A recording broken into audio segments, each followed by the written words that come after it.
Ever had a conversation about something only to see an ad for it the next day? Spooky, right? Makes you wonder if your phone is actually listening, but here's the truth. It doesn't need to. The reality is they already know. They know your name, your face, your habits. They know what makes you happy, what keeps you up at night, what you secretly crave but won't admit. They can predict what you'll buy, who you'll vote for, and even what you'll think before you think it. And it's not just about selling you a product. Your digital footprint is being used to shape your emotions, guide your decisions, even manipulate your reality. Privacy, that's a relic of the past.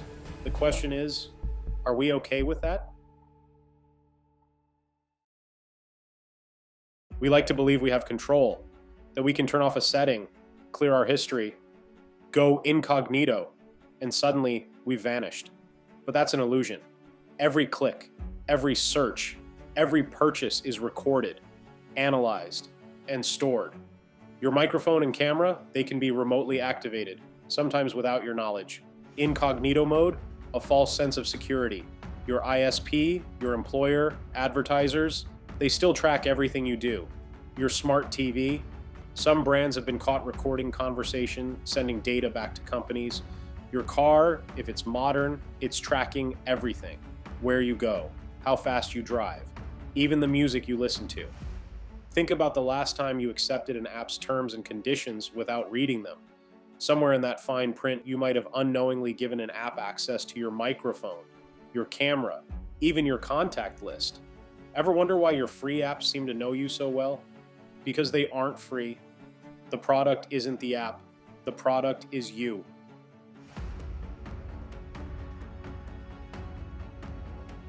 Big tech doesn't offer free services out of generosity. Google, Facebook, Amazon, Apple. These companies have more data on you than your closest family members.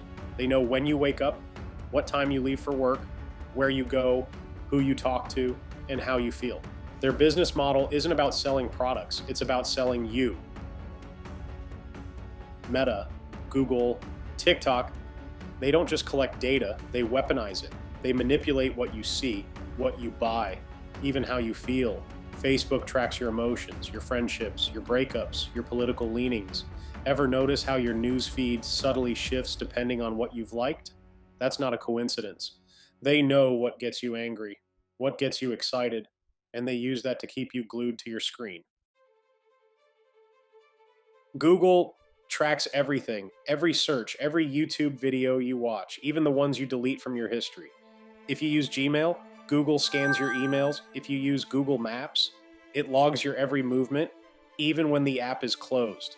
Amazon tracks not only what you buy, but how long you look at a product before making a decision. And if you have an Alexa device, every single voice command is recorded and stored on their servers. Apple, you might think they're more privacy friendly, but they still track your app usage, your Face ID scans, even the locations you frequent the most. And then there's TikTok, a fun app for watching dance videos, right? Behind the scenes, it's one of the most aggressive data harvesting apps ever built. TikTok doesn't just track what videos you watch, it records every keystroke you make. That means, in theory, it could be recording your passwords, your private messages, even what you type and delete before hitting send. In 2018, it was revealed that Facebook allowed a shady political firm, Cambridge Analytica, to siphon data from 87 million users without their knowledge. This data was used to manipulate public opinion and influence elections across the globe. And here's the part that should scare you. That was just one leak, one scandal that got exposed. Imagine the ones we don't know about. We only hear about data breaches when they make headlines. Yahoo lost 3 billion accounts to hackers in 2013. Equifax exposed the private data of 147 million Americans in 2017. Facebook stored hundreds of millions of user passwords in plain text in 2019. But even then, those are just the breaches we know about. What about the ones that never get reported? And if you think this is just about corporations making money, think again. Because the biggest player in the surveillance game isn't a tech company, it's the government. In 2013, Edward Snowden changed the world. He wasn't just a whistleblower, he was a former NSA contractor who exposed the largest mass surveillance operation in human history. He revealed that the US government was secretly collecting, storing, and analyzing the private communications of millions of Americans, not just suspected criminals or terrorists, but ordinary people, with no warrants, no oversight, and no consent. This wasn't a one-time breach. It was systematic, deliberate, a hidden global network of digital eavesdropping that had been running for years, far beyond what anyone imagined. The NSA had access to phone records, emails, text messages, video calls, even private chats, intercepted, stored, and analyzed in real time. Companies like Google, Facebook, Apple, and Microsoft were forced to cooperate, providing backdoor access to their servers. Your personal data? An open book. The program wasn't just about metadata. It wasn't just tracking who called who. It went deeper. The NSA could intercept live conversations, hack into webcams, and even use compromised devices as remote surveillance tools. Entire nations were under surveillance, including allies of the US Germany's Chancellor Angela Merkel. Her personal phone was tapped. Even world leaders weren't safe from the global web of digital espionage. And here's the part that should terrify you. This wasn't just happening in the US.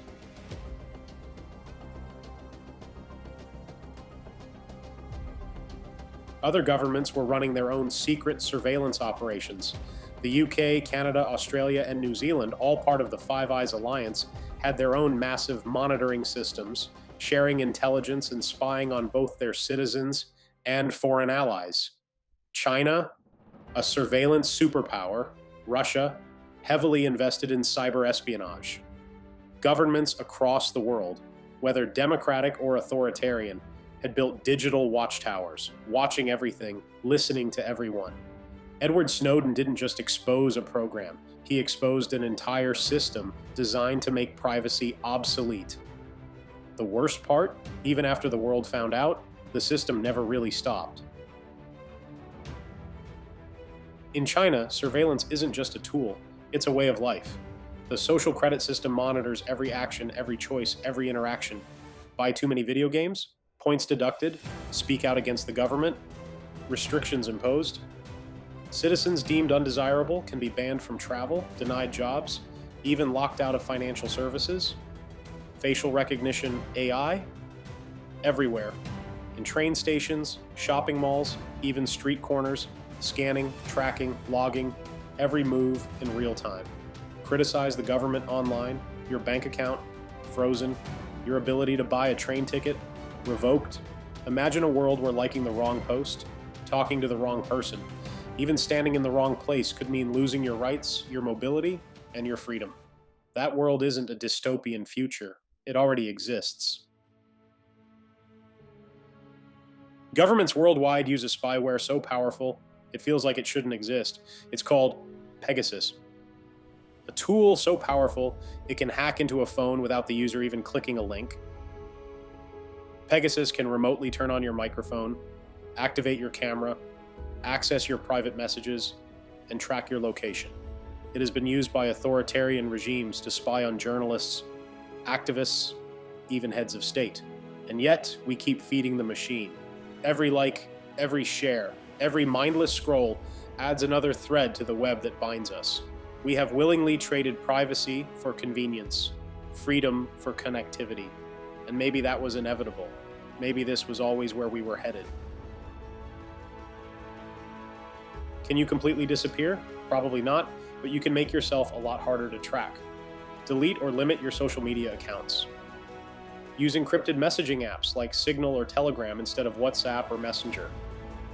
Turn off location tracking. Your phone follows you everywhere, even when off. Use a VPN to encrypt your browsing activity and mask your location. Cover your webcam. Yes, hackers can access it remotely. Ditch smart home devices like Alexa and Google Home. They're always listening. Use cash instead of credit cards when possible to avoid digital tracking. But here's the question. If everything about you is already mapped out, your fears, your desires, your relationships, your future choices, then at what point do you stop being you? If an algorithm can predict your next move before you even make it, how much of your life is truly yours? There was a time when privacy wasn't something you had to fight for. It was a given, a right. Now it's a luxury, slipping through our fingers one notification at a time. The world is watching. The systems are in place. The data is flowing. But the next move, that's still yours to make.